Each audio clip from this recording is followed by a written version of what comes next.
Ron Howard's life looked perfect from the outside, but behind the cameras, things were far from smooth.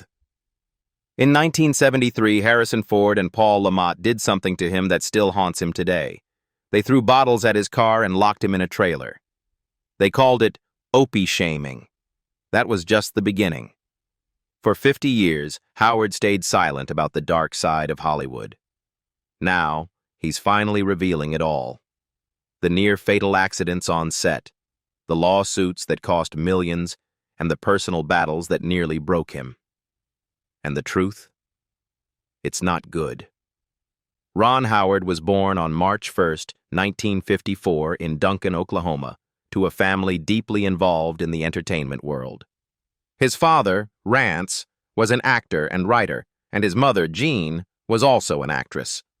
Life was far from easy, but in 1958, when Ron was just 4 years old, the family packed up and moved to Hollywood, chasing dreams and hoping to find better opportunities.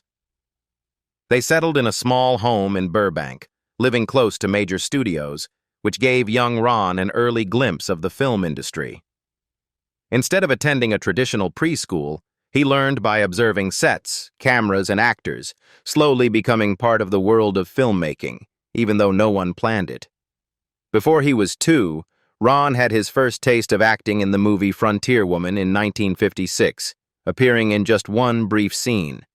His parents were still struggling financially, as Rance had just left the Air Force, and the family often had to pawn belongings to make ends meet. Despite the hardships, they were firm on one rule: no full-time acting for Ron until he turned 5. This meant turning down significant offers and opportunities that could have helped them financially, but they wanted to protect their son's childhood. In 1959, Ron finally reached the milestone age of 5 and was cast in the film The Journey, marking the first time his name appeared in the credits. Yet, on set, other crew members teased him for his red hair and freckles, breaking his heart and forcing his father to step in. That same year, his younger brother Clint was born, and the family's financial struggles continued. Through it all, Rance and Jean remained committed to giving Ron a normal upbringing, sending him to public school and letting him experience a childhood as much as possible. The major turning point came in 1960 when Ron was cast as Opie Taylor on The Andy Griffith Show. At 6 years old, he beat over 300 child actors to land the role, thanks to his natural charm and charisma. The show became a massive hit, running for 249 episodes, with Ron appearing in 243. He started at $300 per episode, increasing to $1,000 by the end, but the pressure was immense. Young Ron had to memorize lines, hit cues perfectly, and perform without a live audience. During this time, Ron developed a special bond with Andy Griffith, who acted not only as a mentor, but also as a caring figure guiding him through the challenges of early fame. Their connection grew stronger over the years, and it was later revealed that they were actually distant relatives. In 1962, a near-drowning incident during a lake scene left a lasting mark on Ron, teaching him the importance of safety, a lesson he carried into his future directing career. By the time The Andy Griffith Show ended in 1968, Ron Howard was 14 years old and facing a new challenge, being typecast as Opie. Despite his fame as a child actor, casting opportunities dried up. He went on over 50 auditions in 1968 and 1969, but producers and casting directors still saw him primarily as Opie. The constant rejection frustrated him and fueled anxiety, though he kept his struggles private. He took smaller roles, such as appearing in Gentle Ben in 1969 for just $500 per episode, a sharp contrast to his earlier earnings. Ron also tried to balance a normal teenage life. He played high school basketball, averaging 12 points per game, and attempted to experience life outside Hollywood. Yet the shadow of early fame lingered, making it difficult to step away from the industry entirely. In 1970, he lost a lead role in The Wild Country, further intensifying his frustration. He then joined the Smith family for a 1971 TV show, earning $8,000 for 39 episodes, but the show flopped, adding to his sense of instability. Amid these challenges, Ron's personal life also faced scrutiny. While in high school, he began dating Cheryl Alley. Their first date was on November 1st, 1970, but by December, rumors circulated that Cheryl was pregnant at just 16. Though they denied the claims publicly, the gossip affected Ron's reputation, even costing him a guest role worth $2,000. Despite the challenges, their relationship endured, and after 3 proposals, Cheryl accepted in October 1974. They married on June 7, 1975, beginning a partnership that would last for decades. Ron's first major adult film role came in 1973 with George Lucas's American Graffiti. At 19, he stepped onto a new kind of set, only to face unexpected hostility from co-stars Harrison Ford and Paul Lamat. They bullied him, throwing beer bottles near his car, locking him in a trailer, and spiking his drinks, an experience Ron later called Opie shaming. Despite the emotional toll, he completed filming and earned $10,000, though far less than the film's later profits. Years later, Ford apologized, but the incident remained a painful memory. These experiences during his teenage years shaped Ron's resilience and determination. The challenges of being a former child star, the public scrutiny, and the early lessons in navigating Hollywood's complexities set the stage for his eventual shift from acting to directing. These formative years taught him the importance of creative control, fair treatment, and safety on set, all of which would become central themes in his career. In January 1974, at just 19 years old, Ron Howard landed a pivotal role that would define his transition from child actor to young adult star, Richie Cunningham on Happy Days. The show premiered on January 15, 1974, drawing in 11 million viewers.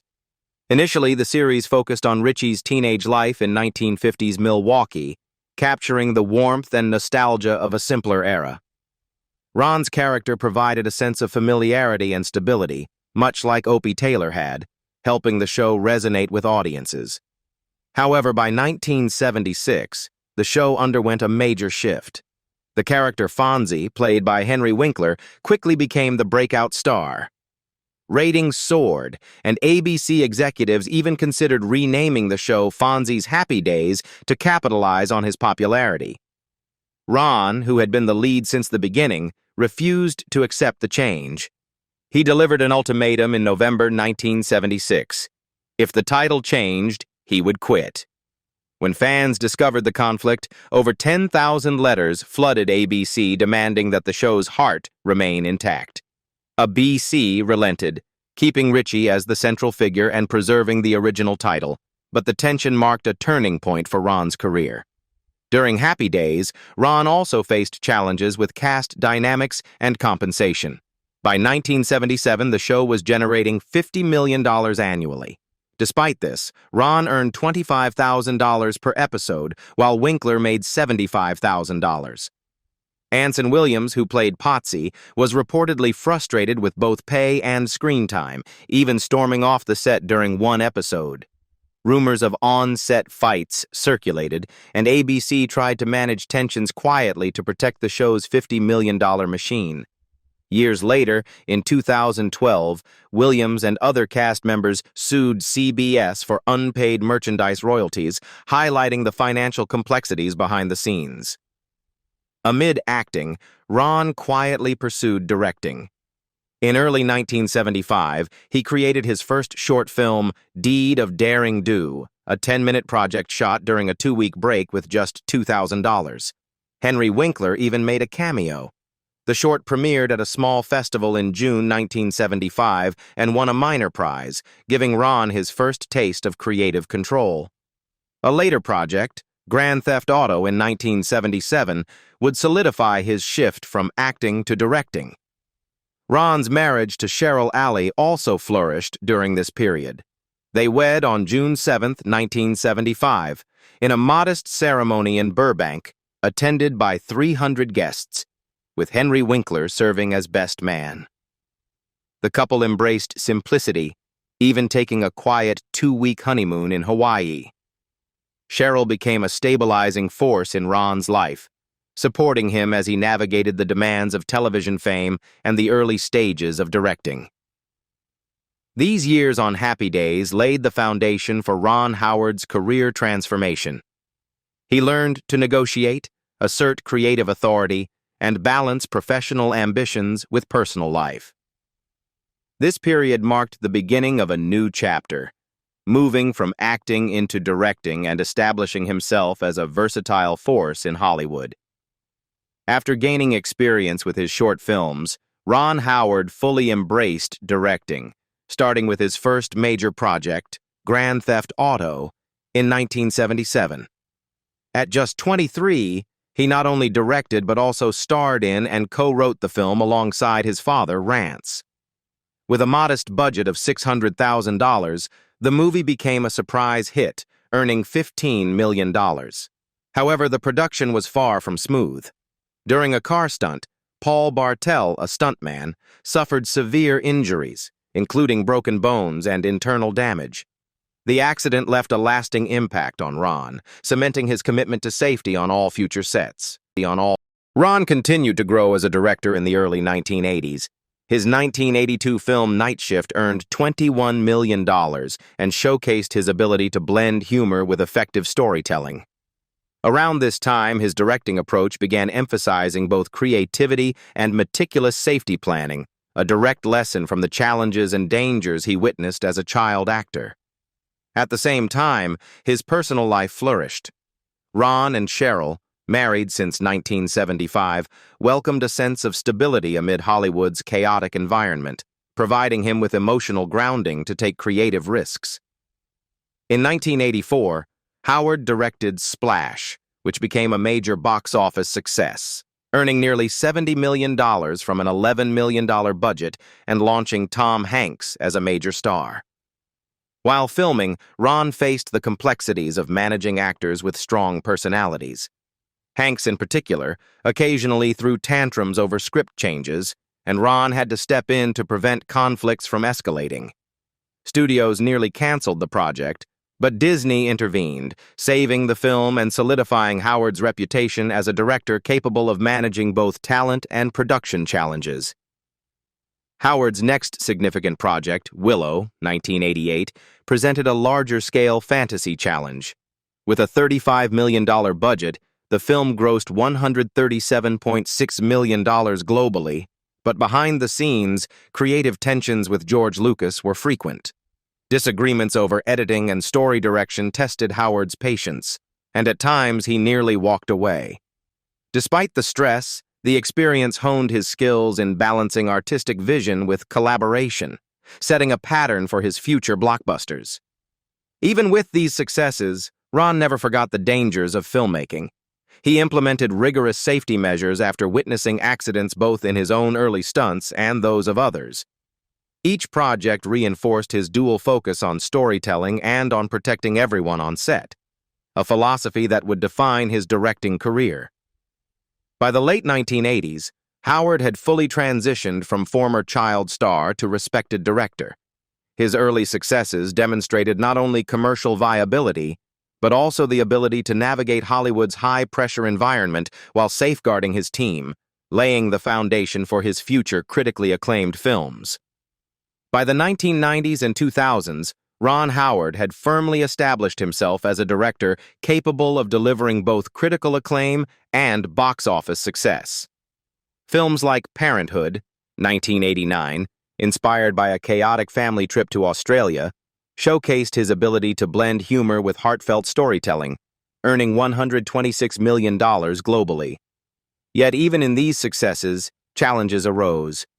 Writers and crew occasionally filed lawsuits, like the 1989 case from Elena Vasquez claiming he stole her script for Parenthood, which was settled for $500,000.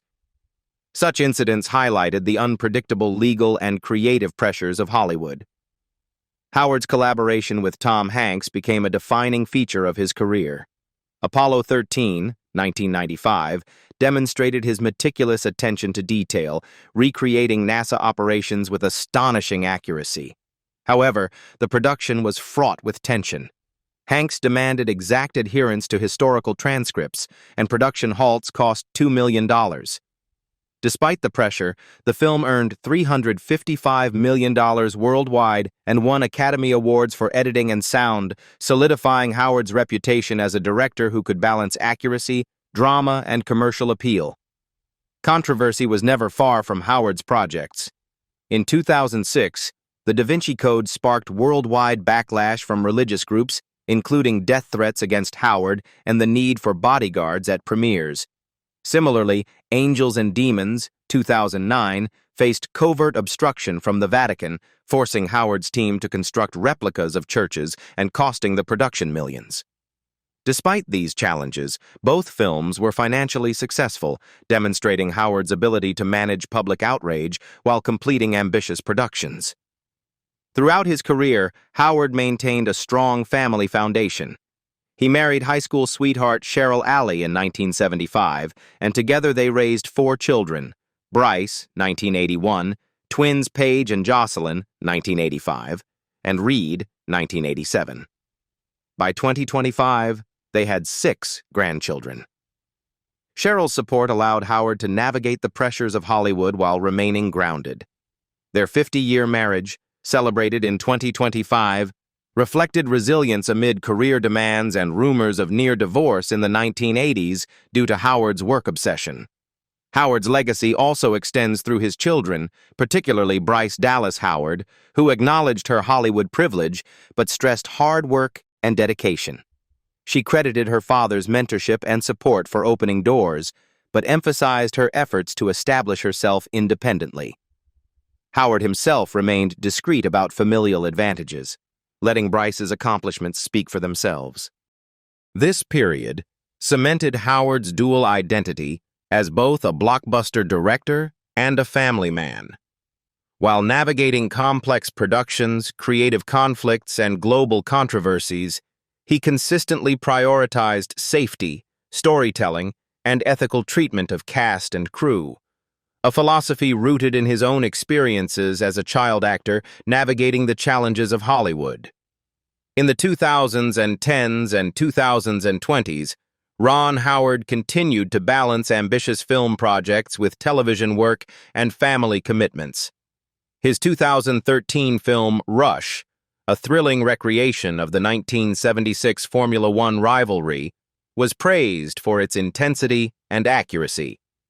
Yet production was fraught with accidents. Stunt driver David Crowder was injured when a car suspension failed, and tragically, the stunt coordinator's son died shortly after filming.